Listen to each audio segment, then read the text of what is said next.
Hey, this is Carrie from Wrap Your Head Around Silks. This is the Expecting Aerialist podcast. Thanks so much for joining me today. I really appreciate you being here.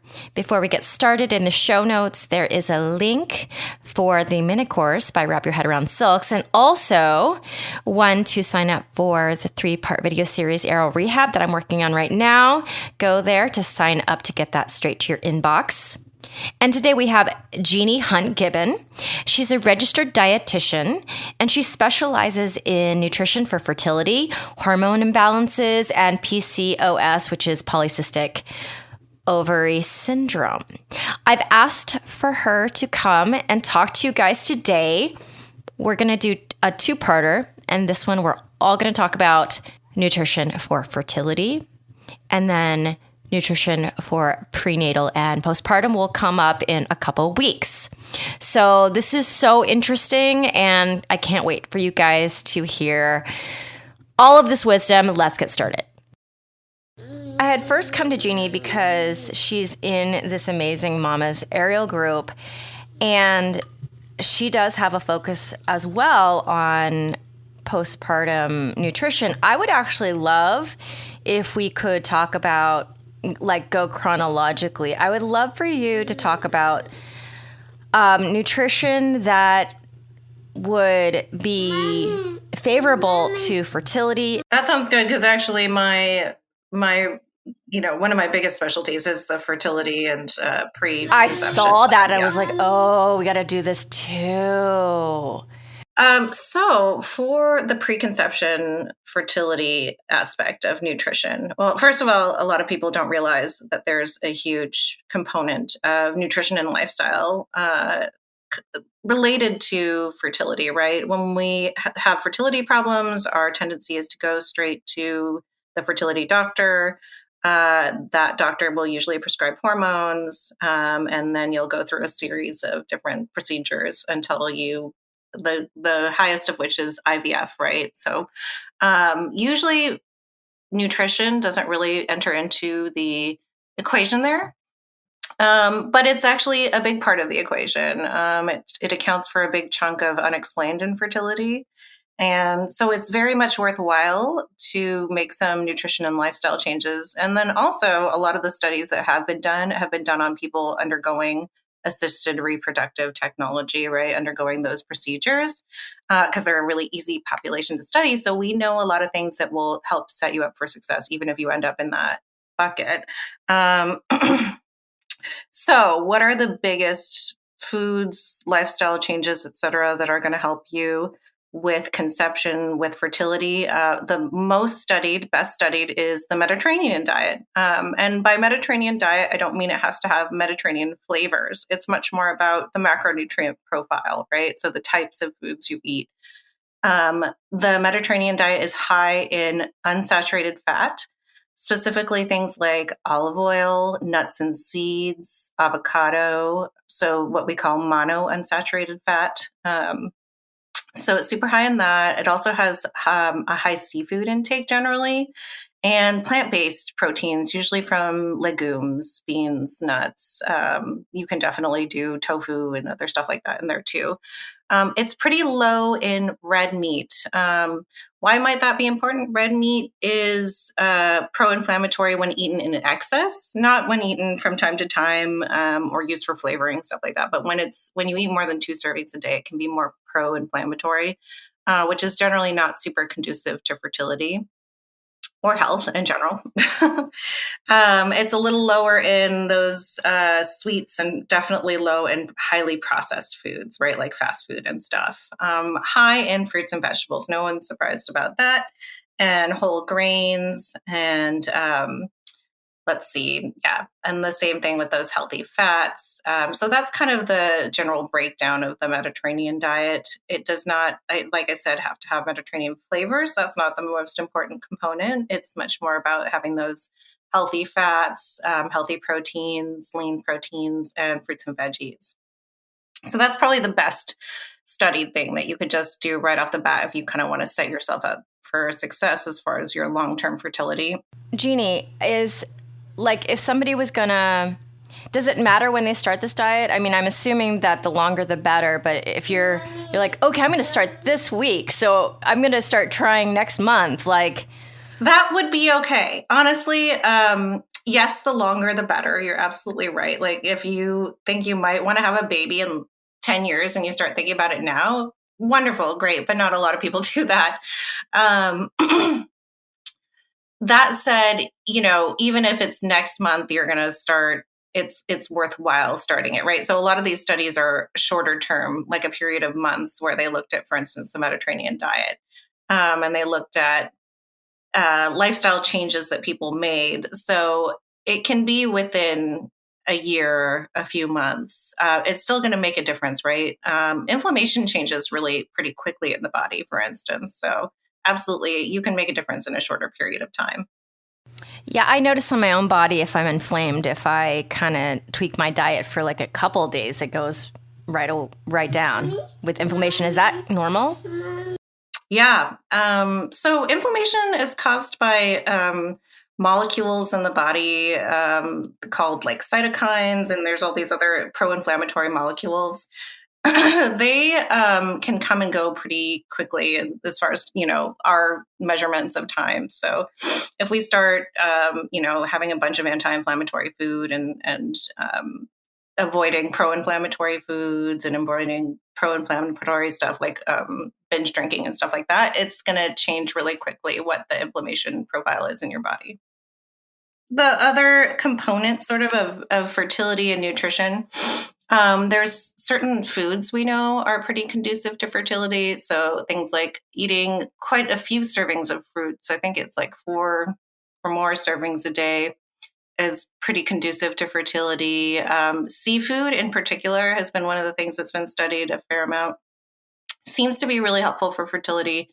We think it's those omega-3s, but there is something about eating the whole whole foods like fish and stuff rather than just taking it as a supplement that seems to be beneficial. Whole grains also are really important. A lot of people, again, if they don't think that they should have carbs or something like that, it's actually not true. And it's important for fertility for a number of reasons. One is the B vitamins that are in whole grains seem to be really important for fertility. And 2 is if you're not getting enough carbohydrate, really if you're not getting enough of any macronutrient, it can actually cause issues with your period, with your menstrual cycle. And sometimes people will end up skipping ovulation because they're not eating enough. And a lot of times I find that the not enough is carbohydrate. People just aren't getting enough because they think it's bad or something.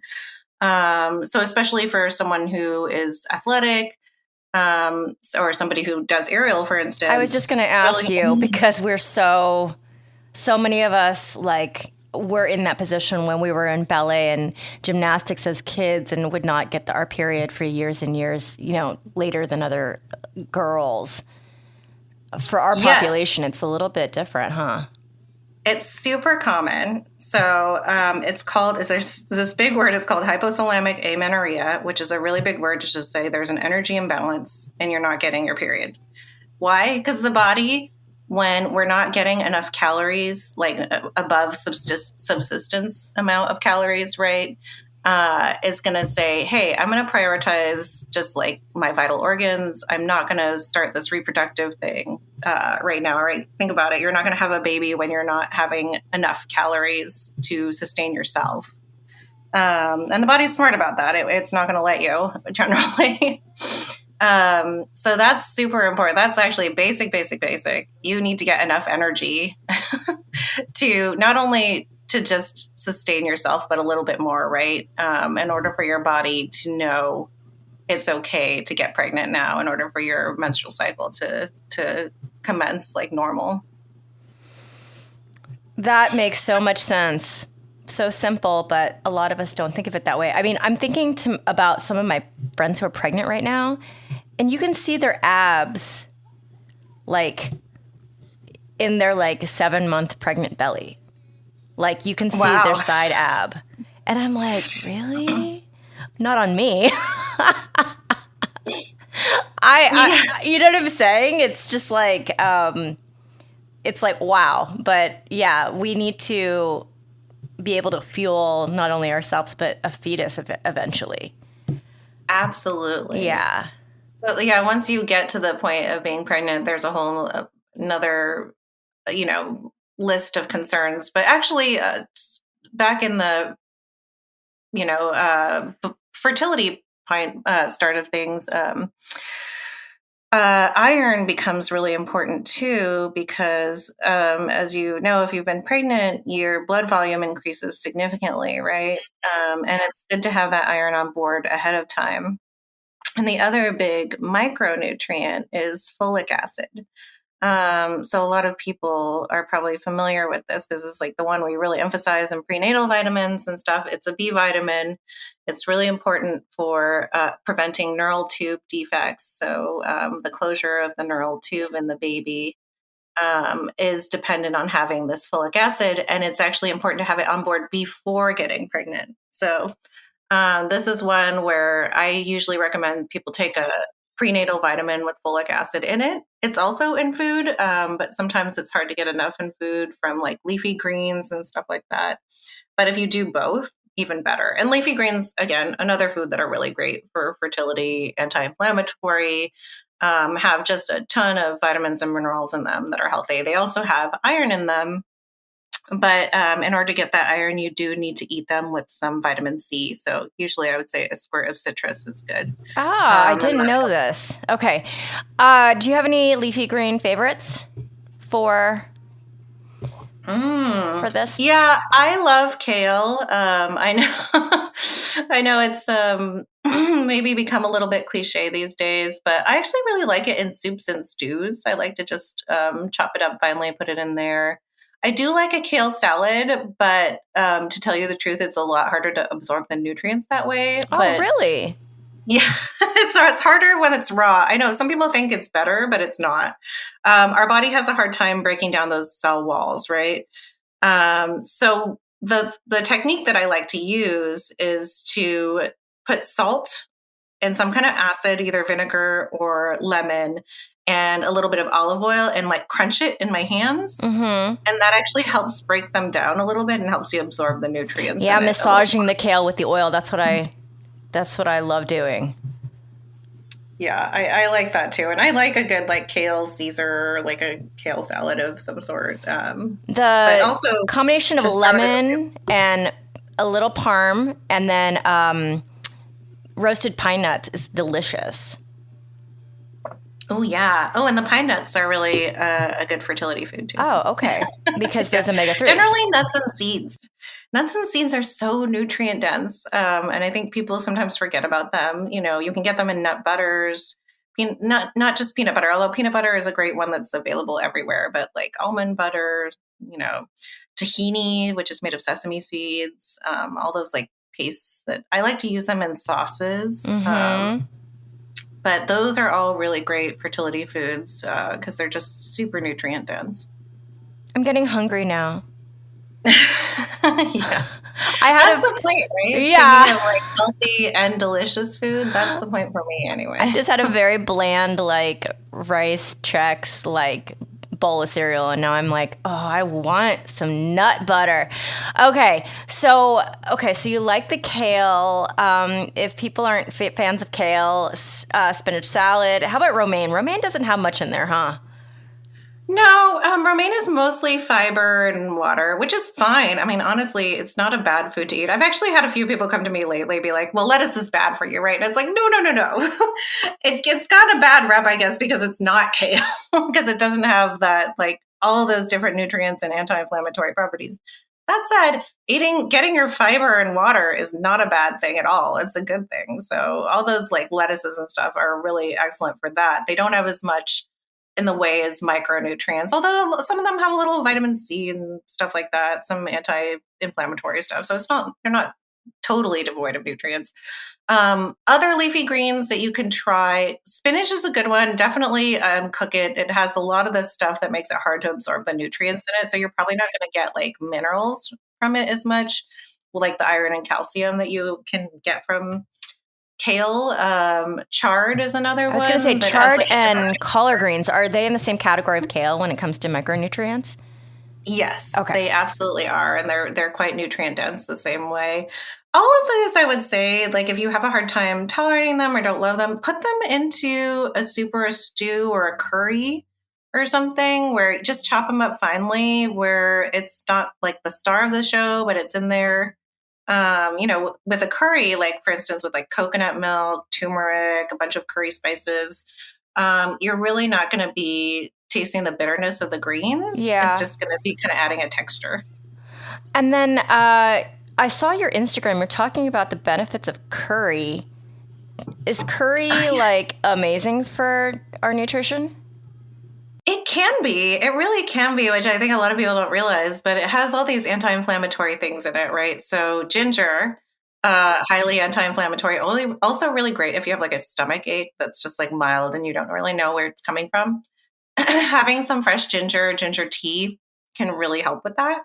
And that's part of its anti-inflammatory properties. And then turmeric is really highly anti-inflammatory as well. It has this thing called curcumin in it, which has been pretty well studied to be highly anti-inflammatory. In fact, it seems to help people with things like arthritis, which is great, like pro-inflammatory stuff like that. Yes. So, yeah, when you throw that with a healthy protein, tofu, beans, something like that, or fish or whatever, or even chicken, and then you throw in some veggies that are also anti-inflammatory, that's like a really powerhouse meal. Put it over brown rice. I mean, that is a really great balanced meal. Okay, so do you have a timeline and a recommendation for vitamins, prenatal vitamins for the fertility, like if you're trying to get pregnant? Yeah. So I have a couple one's just start now. Okay, no matter what. Okay, prenatals. cool. I guess if it's 10 years down the line, maybe you don't have to have a prenatal. But I recommend a multivitamin for most people unless they have like a truly amazing diverse diet because it's just covering all your bases. And you don't necessarily have to take it every single day, although when you're on the prenatal train and you're closer to conceiving, it's a good idea, right, for that folic acid. And things like B12. There's other B vitamins that are important for fetal development and stuff that are great to have on board ahead of time. And the iron, making sure you really are replete with iron before getting pregnant. As far as brands go, I don't have a lot of specific recommendations except to like look for that folic acid, right? And look for one. Preferably, I like one that has choline in it, which is also important for pregnancy and kind of gets neglected. It's also an egg yolk, which is interesting. When I see people eating just egg whites, especially if they want to get pregnant, that's actually a no-no. Stop eating those egg whites. I mean, it's fine. It's just protein, but you're missing out on all the nutrients in the egg yolk, many of which are good for fertility. People sometimes worry about cholesterol. Like, is it something that you don't need to worry about if you're having just like a couple eggs a day? Correct. Okay. And in fact, that's a whole other can of worms, but in short, the things that raise your cholesterol are saturated fat and refined grains generally, and like added sugar, right? Eggs are not really rich in any of that. Eggs do have actual cholesterol in them, which doesn't raise your own cholesterol as much, your bad cholesterol, quote unquote, as much as saturated fat and refined grains. So a couple of eggs a day is fine. And give us an example of saturated fats and refined grains. Just assume people absolutely. Don't know. Yeah, you're right. I tend to get into the no, and I know a good amount, so I'm just like, no, we gotta, because what examples? Yeah. So saturated fats, generally the fats coming from animals. So butter, right? Red meat has saturated fat in it. Chicken has saturated fat in it. So all those kind of meaty animally fats, dairy, cheese, all of that's going to be saturated fat, right? And refined grains are like white bread, white rice, all of those grains that have had the fiber taken out of them and the B vitamins and the antioxidants and stuff, that all the wonderful stuff that comes in a whole grain is what is in a refined grain. And then, of course, I think most people know, added sugar is sugar, although there's like a million names for it. So I will say anything like evaporated cane juice and even things like maple syrup and honey and everything, all that stuff counts as basically as sugar. So those are the things that tend to raise our LDL or bad cholesterol. Yeah. Is sourdough bread in that category of white bread, even though it's white? Like, I'm not talking about wheat sourdough bread. I'm talking about regular sourdough bread. It is. There's been this thing. Some people find it easier to digest because of the, microbes in it and stuff that help digest it. I'm not saying take away your sourdough bread. I love sourdough bread. I lived in San Francisco for many years of my life, and I feel like they have the best sourdough, and I love it. Don't give it up. I also studied abroad in France and love French food, and I would never tell anyone give up their white bread entirely. But there's a big difference in my mind between that and like a sliced piece of white bread that you use instead of a sliced piece of whole wheat bread. And again, it's kind of up to you individually, like what is the trade-off you want to give, but just knowing that you're not getting as many nutrients from those breads as you would be from a whole grain bread. I really feel like even after last week's podcast, like I learned a lot. I mean, I eat pretty good anyway, but like I was like, oh, let me go for some more fruit. And it really does help me not be craving other types of sweets if I'm like literally stuffing fruit in my face every time I think about that. Your body wants that, and it definitely needs carbohydrates. So if you're eating kind of the whole grain, whole foods version of the carbohydrate, you're not gonna crave the other stuff as much. And it doesn't mean you won't have a treat from time to time, but it's not going to be like an emergency at the end of the day every day.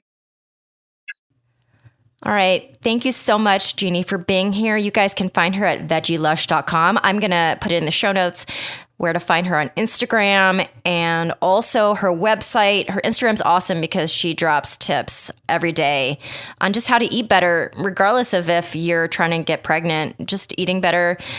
The couple conversations I've had with her have been awesome just to clean up my diet a little bit.